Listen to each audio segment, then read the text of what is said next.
अस्सलाम वालेकुम। वीडियो शुरू करने से पहले आप सबसे रिक्वेस्ट है कि अगर आपने अभी तक हमारा चैनल सब्सक्राइब नहीं किया तो पहले चलकर सब्सक्राइब का बटन दबाएं। मैं आसिया को उस वक्त से जानती थी जब वो हाई स्कूल में मेरे साथ पढ़ती थी। ज़माना तालिब इल्मी से ही आसिया बहुत ज़हीन और मजबूत लड़की थी। उसने पहले ही से तय कर लिया था कि वह पाकिस्तान पुलिस को ज्वाइन करेगी। उसका ये शौक जुनून बनता चला गया। फिर उसके साथ मैं भी इस राह पर चल पड़ी। वो हर मामले में फार्म शनासी और दूर अंदेशी से काम लेती थी। फिर न जाने वो कैसे इतनी कमज़ोर पड़ गई कि हराम मौत को गले लगा लिया और अपनी 2 मासूम बच्चियों का भी नहीं सोचा। ये इन दिनों की बात है जब ट्रेनिंग मुकम्मल करके सर्विस ज्वाइन करने के बाद मेरी और आसिया की पहली मर्तबा जिस थाने में तैनाती हुई, वहाँ उस वक्त सब इंस्पेक्टर की पोस्ट पर खावर हुसैन साहब राजमान थे और काफ़ी दिल फेंक किस्म के इंसान भी थे। हर आने वाली नई लेडी कांस्टेबल से राह रस्म बढ़ाकर दोस्ती कर लेते और चंद लम्हे होशगवारियत के गुजार लेते। खुशकिस्मती से हम दोनों की पोस्टिंग एक ही जगह पर हो गई थी, तो हम दोनों यहाँ आकर खुश थी कि चलो बचपन की दोस्ती और भी मजबूत हो जाएगी। हम हॉस्टल में भी एक ही कमरे में साथ रहती थी।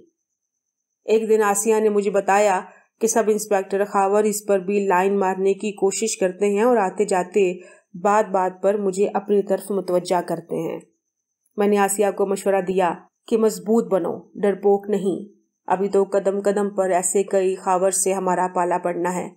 उस दिन के बाद वो कभी मुझे डरी सहमी हुई नजर नहीं आई, बल्कि चंद महीनों बाद उसने ये कहकर गोया मेरे सर पर बम फोड़ दिया था कि वो खावर हुसैन से ही शादी कर रही है।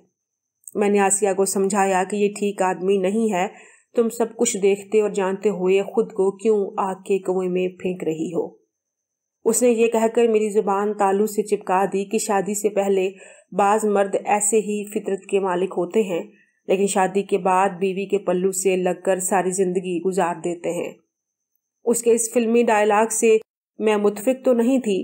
बहरहाल आसिया की खुशी को देखते हुए मुझे खामोश रहना पड़ा और उसकी शादी की शॉपिंग में मसरूफ हो गई।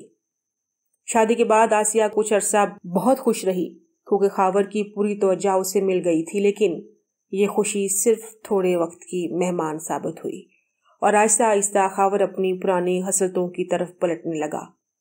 इस दौरान आसिया की यके बाद दिगर 2 बेटियां पैदा हो गई, मगर घरेलू नाचाकियों में इजाफा ही होता रहा और मसाइल बढ़ने के साथ साथ मजीद उलझते गए। आसिया ड्यूटी से थकी हारी घर आती तो आए दिन खावर के साथ उसके कमरे में कोई नई औरत बैठी होती जिसके साथ शराब के नशे में धुत उसका शौहर रंगरलिया मना रहा होता और मासूम बच्चियां डरी सहमी सी दूसरे कमरे में छुप जाती। ऐसे हालात में आसिया खावर पर बरस पड़ती और उसे समझाती कि अगर तुमने सुधरना नहीं है तो कम से कम ये अयाशियां घर से बाहर करो, अपनी औलाद का ही सोच लो, इनके जहनों पर बुरा असर पड़ता है। लेकिन खावर आसिया की एक ना सुनता और जो कुछ कमाता इन्हीं अयाशियों में उड़ा देता, जबकि घर और बच्चियों के अखराजात सारे आसिया बेचारी के नातवा कंधों पर आन पड़े थे। वो अपनी इन्हीं परेशानियों का जिक्र रोज मेरे साथ करती और मैं बस खामोश रहती, क्योंकि पछतावे की जो फसल आज आसिया काट रही थी ये उसने खुद अपने लिए बोई थी। दिन यूं ही तेजी से गुजरते रहे और फिर अचानक से खावर के मिजाज और आदतों में बदलाव आने लगा और वो सुधरने लगा। आसिया अब कदरे पुरसुकून हो गई थी। एक रात मैं आसिया फोन पर बात कर रहे थे कि कुछ देर बाद खावर की आवाज आई तो आसिया ने मुझसे कहा कि वो अब कल बात करेगी कि खावर घर आ चुका है। ये कहकर उसने फोन बंद कर दिया, मगर अगले रोज ये दिल दहला देने वाली खबर मेरी मुंतजर थी कि आसिया ने खुदकुशी कर ली है।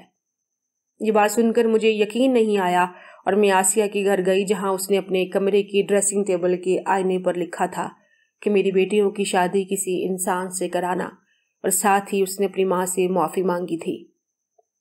ये केस बहुत अजीब था। कुछ दिन मीडिया पर जीनत बना रहा और फिर खामोशी छा गई।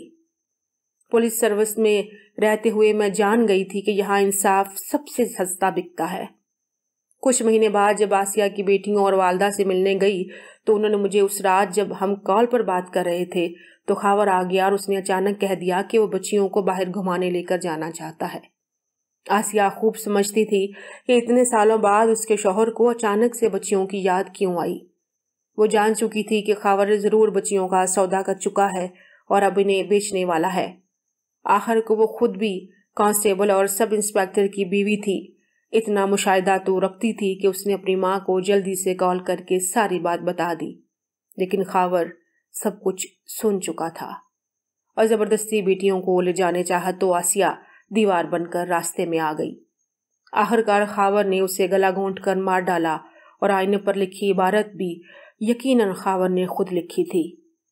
پولیس والا تھا اور بچ نکلنے کے سارے ہتھ کنڈوں سے خوب واقف تھا، جس کے بعد اس قتل کو خودکشی کا رنگ دے دیا گیا۔